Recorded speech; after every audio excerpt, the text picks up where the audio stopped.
बात सिर्फ बिहार की नहीं है, बल्कि पूरे देश में कांग्रेस को राहुल गांधी अपने कदमों पर, अपने पैरों पर खड़ा करना चाहते हैं। और इसकी शुरुआत उन्होंने बिहार से करी, हालांकि गुजरात से भी करी। गुजरात में राहुल गांधी ने खुद ज्यादा सक्रियता दिखाई और बिहार को अपने एक भरोसेमंद के हवाले किया, यानी कि कृष्णा अल्लावरू। लेकिन आज जब कांग्रेस बिहार में अपने पैरों पर खड़ा होने के लिए मजबूती के साथ कदम बढ़ा रही है, तब बहुत सारे लोगों के पेट में दर्द हो रहा है।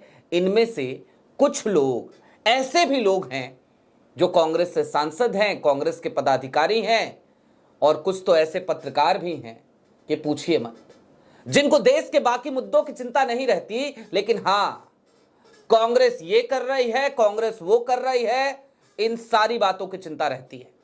सत्ता से सवाल बाद में करेंगे, पहले कांग्रेस की खामियां बताएंगे। आज ऐसी ही कुछ बातें आपसे करनी है और खास तौर पर दो चेहरे आपको दिखाने हैं। नमस्कार, मैं स्वप्निल और आप मुद्दा देख रहे हैं।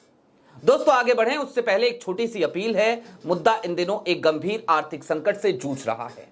एक तरफ हमारे मेन बैंक अकाउंट फ्रीज चल रहे हैं, तो दूसरी तरफ हमारे 2.5 साल पुराने चैनल को भी हमसे छीना जा चुका है। ऐसे में आपसे गुजारिश है, यदि आप चाहें, यदि आप सक्षम हो, तो जिस समय मुद्दा को डे टू डे ऑपरेशंस में दिक्कतों का सामना करना पड़ रहा है, आप मुद्दा की छोटी छोटी मदद स्क्रीन पर दिख रहे QR कोड या फिर के नीचे दिख रहे UPI नंबर के जरिए जरूर कीजिएगा। अब आगे बढ़ते हैं। राहुल गांधी ने बिहार की जिम्मेदारी कृष्णा अल्लावरू को दी और फिर प्रदेश अध्यक्ष बदल दिया। प्रदेश अध्यक्ष राजेश राम को बनाया गया। इससे पहले अखिलेश प्रसाद सिंह प्रदेश अध्यक्ष हुआ करते थे। अखिलेश प्रसाद सिंह वही चेहरा है जो लालू जी के दरबार में लगातार आपको नजर आते थे। आज की तारीख में अखिलेश प्रसाद सिंह खूब खींचे हुए हैं। इस पर मैंने आपको कल भी बहुत सारी बातें बताई, कल भी उनके बहुत सारे ट्वीट्स का जिक्र किया, कल भी बताया कि अखिलेश प्रसाद सिंह की नाराजगी क्या है। लेकिन आज बात अखिलेश प्रसाद सिंह की नहीं करेंगे। एक और सांसद महोदय हैं बिहार से, कटिहार से, नाम है तारिक अनवर। कौन है तारिक अनवर? याद आ रहा है आपको? अगर नहीं याद आ रहा तो चलिए मैं आपको याद दिला देना चाहता हूं। आपके स्क्रीन पर एक तस्वीर है, यही है तारिक अनवर। याद है ना, बिहार में बाढ़ आई तो बाढ़ ग्रस्त इलाकों में पहुंचने का इनका यह नायाब तरीका, लोगों की पीठ पर सवार हो गए और पहुंच गए बाढ़ ग्रस्त क्षेत्र का दौरा करने। जिस पार्टी का नेता जाता है बाढ़ ग्रस्त क्षेत्र में दौरा करने में के लिए पंजाब में, तो वो कहता है मैं तैर कर चला जाऊंगा। उस पार्टी के सांसद महोदय कीचड़ में भी उतरने को तैयार नहीं थे। इसके बाद तमाम मीडिया रिपोर्ट्स तो छपी ही छपी, इनको कड़ी फटकार उस समय लगाई गई थी कि भैया क्या कर दिया, क्यों कर दिया, क्यों कांग्रेस की छवि खराब करते हो। एक आदमी जो परेशान है, एक परिवार जो परेशान है, उसी में से किसी एक सदस्य की पीठ पर चढ़कर तुम दौरा करने जाओगे, तो बेहतर है मत जाते। यही है तारिक अनवर। अब तारिक अनवर लगातार इन दिनों बयान दे रहे हैं। आपको इनके बयानों को भी सच्चाई में अभी बताऊंगा, लेकिन सबसे पहले जरा देखिए, एक खबर है न्यूज़ 18 की, जब सीट का ही पता नहीं तो स्क्रीनिंग का क्या फायदा। बिहार कांग्रेस में उम्मीदवार चयन पर तारिक अनवर नाराज। ये सितंबर 19 2025 की तारीख की खबर है। इसके अलावा मैं आज का इनका आपको एक ट्वीट दिखाता हूं। आज इन्होंने गजब ट्वीट किया, बकायदा एक सीट का जिक्र किया। लिखा, पूर्व विधायक गजानंद शाही उर्फ मुन्ना शाही पिछले विधानसभा चुनाव में मात्र 113 मतों से पराजित हुए थे। इस बार उनकी टिकट काट दी गई है। वहीं जो उम्मीदवार पिछले चुनाव में 30,000 से अधिक वोटों से हार चुके थे, उन्हें फिर से अवसर दिया गया है। और तारिक अनवर साहब जब ये सब कुछ लिख रहे थे, तो हमने सोचा जरा एक बार विश्लेषण कर लें कि ऐसा हुआ क्यों। अब आपको सच्चाई बताते हैं। तारिक अनवर साहब की नाराजगी को अभी आप समझ जाएंगे क्यों हुई होगी, क्यों नहीं हुई होगी। जिन गजानंद शाही का जिक्र हो रहा है, इन गजानंद शाही का जुड़ाव जदयू से रहा, जनता दल यूनाइटेड से रहा। 2020 में गजानंद शाही जदयू से जब उनको टिकट नहीं मिलता है, तो वो नाराज होकर जनता दल यूनाइटेड छोड़ते हैं और वो आकर के भारतीय राष्ट्रीय कांग्रेस का दामन थाम लेते हैं, टिकट भी मिलता है, चुनाव भी लड़ते हैं, 113 वोटों से हार भी जाते हैं। लेकिन इस वक्त गजानन शाही को लेकर वो जो विधानसभा सीट है बारबीघा, वहां पर गजब की नाराजगी है। और क्यों थी वो नाराजगी, जरा वो भी जान लीजिए। स्थिति ये कि गजानन शाही वहां के रहने वाले नहीं हैं। ये सीट नवादा क्षेत्र में पड़ती है और वो रहने वाले हैं पटना साहिब क्षेत्र के बांकीपुर के। अब बांकीपुर के रहने वाले गजानन शाही को वहां पर जो लोकल लीडरशिप है, जो लोकल कार्यकर्ता है, उनकी विधानसभा के वो पसंद नहीं कर रहे थे। इनका भारी विरोध चल रहा था और आंदोलन भी चल रहा था। कृष्णा अल्लावरू ने अगर उनको टिकट नहीं दिया तो उसके पीछे सीधा कारण था, उनके पास जमीनी रिपोर्ट्स थी और इसलिए कांग्रेस का टिकट गजानन शाही को नहीं मिला। लेकिन तारिक अनवर साहब को क्या ये सारी बातें पता नहीं होंगी? जहां तक मुझे लगता है एक एक बात पता हो। उसके बाद भी तारिक अनवर साहब ये सारी बातें क्यों कह रहे हैं, ये समझ से परे है। यहां तक कि सदाकत आश्रम तक पहुंच गए थे वहां के लोग और पहुंच करके इसी बात का विरोध किया था कि बाहरी कैंडिडेट इस बार भी मत दे देना, नहीं तो इस बार हम रिकॉर्ड मतों से हराकर भेजेंगे गजानन शाही को। और ये वहां के वो लोग कह रहे थे, सिर्फ आम मतदाता नहीं बल्कि कार्यकर्ता भी थे कांग्रेस के। अब जरा सोचिए, जिस प्रत्याशी को लेकर कांग्रेस के ही आम कार्यकर्ताओं में, वहां के लोकल कार्यकर्ताओं में, स्थानीय कार्यकर्ताओं में इतनी नाराजगी हो, क्या भला उस व्यक्ति को टिकट देना सही होता कांग्रेस के लिए? तो नहीं मिला टिकट। लेकिन तारिक अनवर साहब इस बात पे रोने लगे, चिल्लाने लगे, गुस्सा करने लगे और ये सारी चीजें इन्होंने तो करी जो करी। इसके बाद से हुआ ये कि मीडिया को एक मौका मिल गया, दरबारी मीडिया को, और उसने खूब खबरें चलाई। लेकिन दरबारी मीडिया के अलावा एक और सज्जन हैं, अजय झा साहब। इनके 2 ट्वीट्स आपको बारी बारी से दिखा देता हूं, उसके बाद इसका विश्लेषण करेंगे। महागठबंधन में सिर्फ एक नेता की जिद की वजह से कांग्रेस और राजद के बीच मामला नो पॉइंट ऑफ रिटर्न तक पहुंच गया है। कल देर रात तक तेजस्वी यादव के साथ हुई बैठक में 12 में से 7 सीटों पर दोनों दलों में सहमति बन गई थी। लेकिन एक नेता की जिद ने सिर्फ 5 सीटों पर ऐसे हालात पैदा कर दिया कि उसकी वजह से बातचीत का विंडो भी बंद हो गया, बल्कि दोनों दलों के बीच कड़वाहट चरम पर पहुंच चुकी है। अति उत्साहित और नेतृत्व से एम्पावर्ड वो नेता बिहार में पार्टी के लिए क्रांति करने में इतना मशगूल हो गया कि वो बिहार के राजनीतिक चरित्र को ही नहीं समझ पा रहा। अब स्थिति ऐसी आ गई है कि जो बिहार कांग्रेस में जवाबदेह पदों पर हैं, उनको भी ये समझ नहीं आ रहा है कि कल क्या होगा। ये अजय झा है, पत्रकार हैं, और इन्होंने तारिक अनवर साहब वाले जो ट्वीट था उसको भी कोट करते हुए लिखा कि कांग्रेस के वरिष्ठ नेता तारिक अनवर टिकट डिस्ट्रीब्यूशन से नाराज, लगाया भेदभाव का आरोप। अब भेदभाव का क्या आरोप लगा वो मैं डिकोड करके आपको बता चुका हूं, लेकिन अब जरा थोड़ी देर के लिए और ठहरिए, अजय साहब को भी जान लीजिए। कोविड का दौर याद है आपको, 2020 का? पूरा देश परेशान था।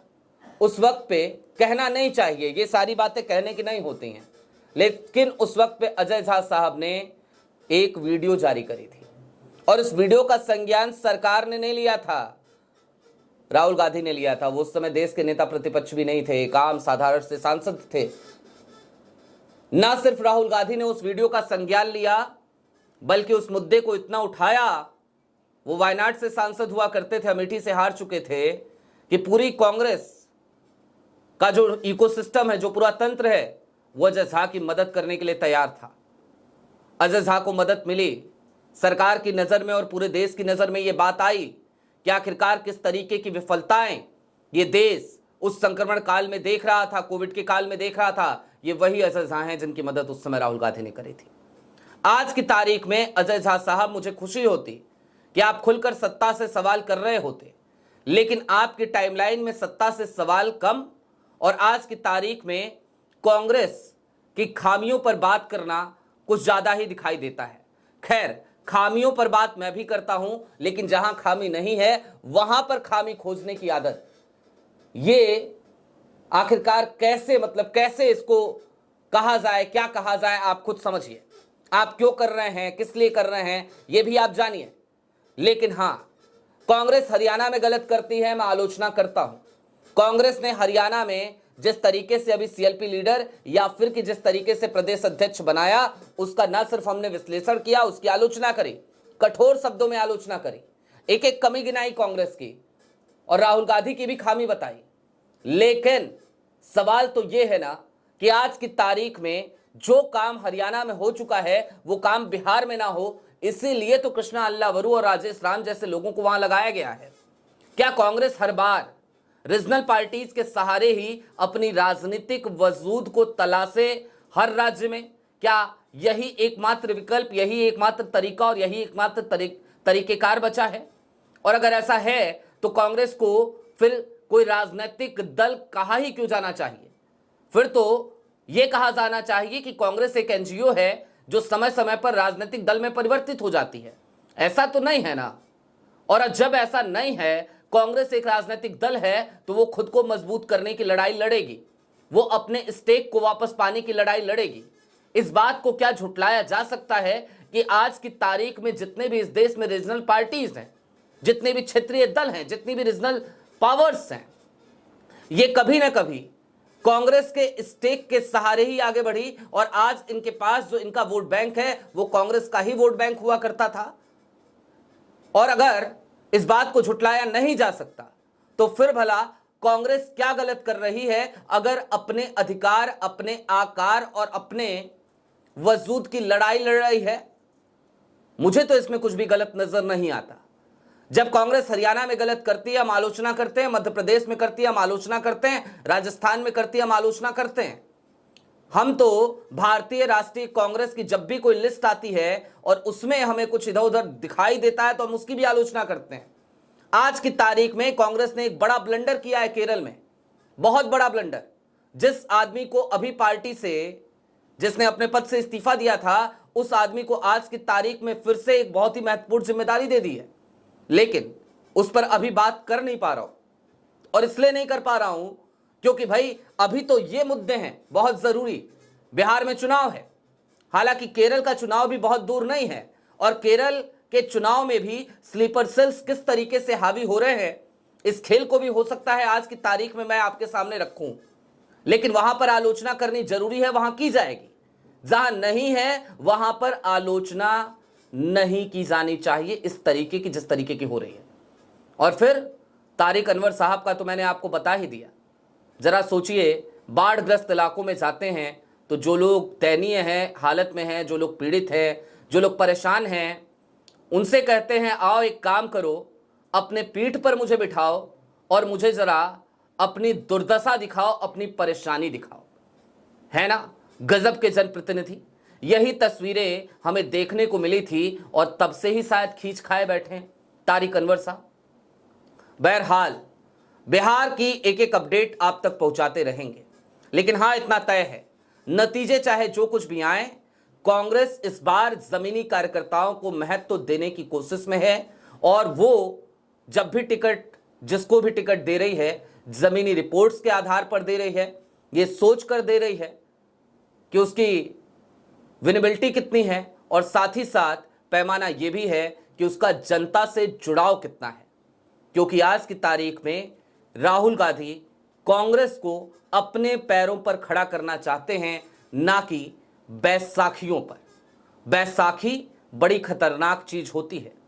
आज की तारीख में देश की सरकार बैसाखियों पर चल रही है तो देखिए कितनी अटकलें गाहे बेगाहे लगाई जाती हैं, जबकि प्रधान सेवक बहुत मजबूत व्यक्ति हैं। ये बात कहने में दो राय नहीं होनी चाहिए। उसके बावजूद तो क्या कांग्रेस जो अभी तक बैसाखियों पे रही वो आज बैसाखी छोड़ना चाहती है तो वो कुछ गलत कर रही है? इसी सवाल के साथ आपको छोड़े जा रहा हूं। आपकी क्या राय है कमेंट बॉक्स में जरूर बताइएगा। अभी के लिए दीजिए इजाजत। ऐसे ही तमाम अपडेट्स, तमाम डेवलपमेंट्स के लिए जुड़े रहिए मुद्दा के साथ। बहुत शुक्रिया।